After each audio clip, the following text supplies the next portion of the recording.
আসসালামু আলাইকুম রহমতুল্লাহ। কেমন আছেন সকলে? আশা করি সকলেই ভালো আছেন। দেশ ও প্রবাসে থাকা ইসলামী ব্যাংকের গ্রাহক ও দেশের সকল ব্যাংকের গ্রাহক সহ দেশের সকল জনগণের জন্য একটা গুরুত্বপূর্ণ নিউজ। বিশেষ করে ইসলামী ব্যাংকের গ্রাহকদের জন্য খুবই গুরুত্বপূর্ণ। এছাড়াও বাংলাদেশকে নিয়ে যারা চিন্তিত তাদের জন্য এটি আরও বেশি গুরুত্বপূর্ণ। ইসলামী ব্যাংকে এক সপ্তাহে দেওয়া হলো ৯,০০০ কোটি টাকা। টাকা ছাপিয়ে ফের ধার দিচ্ছে কেন্দ্রীয় ব্যাংক। এটি কি আসলেও সঠিক কাজ, নাকি এটির জন্য পস্তাতে হবে বাংলাদেশের জনগণকে? এই নিউজটি আমি আপনাদের মাঝে তুলে ধরব। ধৈর্য সহকারে পুরো নিউজটি শুনলে বিস্তারিত বুঝতে পারবেন। নিউজটি প্রকাশিত হয়েছে আমার দেশে। এই নিউজটি আমি আপনাদের মাঝে তুলে ধরছি। এখানে যদি কোনো সন্দেহ থাকে সেখান থেকে গিয়ে দেখে নিতে পারেন। টাকা ছাপিয়ে আবারও বাণিজ্যিক ব্যাংককে তারল্য সহায়তা বা ধার দেওয়া শুরু করেছে বাংলাদেশ ব্যাংক। সবশেষ গত এক সপ্তাহে ইসলামী ব্যাংকে প্রায় ৯,০০০ কোটি টাকা ধার দিয়েছে কেন্দ্রীয় ব্যাংক। এ অর্থ নতুন টাকা ছাপানোর মাধ্যমে সরবরাহ করা হয়েছে। অর্থনীতিবিদরা বলছে এতে মূল্যস্ফীতিতে কিছুটা প্রভাব ফেলতে পারে।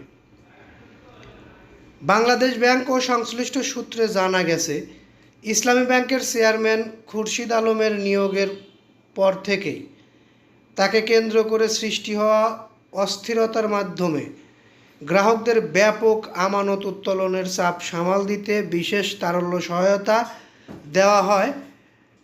ব্যাংকটি থেকে তারা 10,০০০ কোটি টাকার সহায়তা চায়। ধাপে ধাপে বাংলাদেশ ব্যাংক ইসলামী ব্যাংককে ৯,০০০ কোটি টাকা অলরেডি তারল্য সহায়তা করেছে। অর্থাৎ কেন্দ্রীয় ব্যাংক বাংলাদেশ ব্যাংক ইসলামী ব্যাংককে এই কয়েকদিনের মধ্যে ৯,০০০ কোটি টাকা নগদ দিয়েছে, টাকাগুলো ছাপিয়ে দিয়েছে।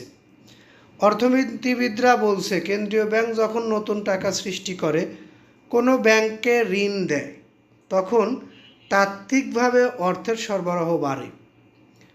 উৎপাদন ও পণ্যের সরবরাহ একই হারে না বাড়লে মূল্যস্ফীতির উপর কিছুটা চাপ সৃষ্টি হতে পারে। তবে একটি ব্যাংকে সীমিত পরিসরে দেওয়া তারল্য সহায়তার প্রভাব সামগ্রিক মূল্যস্ফীতিতে খুব বেশি দৃশ্যমান হওয়ার সম্ভাবনা কম।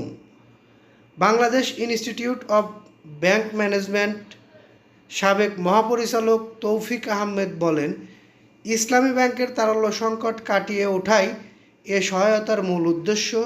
দেশের ৬২টি ব্যাংকের মধ্যে একটি ব্যাংকে দেওয়া এ ধরনের সহায়তার কারণে সামগ্রিক ব্যাংকিং ব্যবস্থায় বড় ধরনের প্রভাব পড়বে না।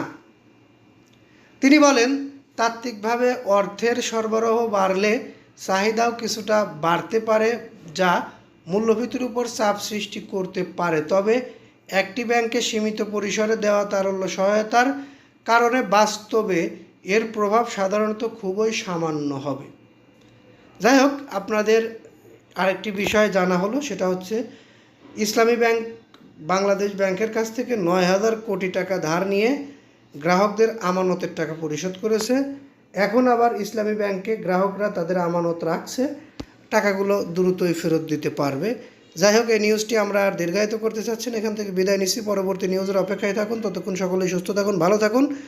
পরবর্তী নিউজ পেতে অবশ্যই চ্যানেলটি সাবস্ক্রাইব করবেন। ভালো লাগলে লাইক, কমেন্ট, শেয়ার করবেন। আসসালামু আলাইকুম।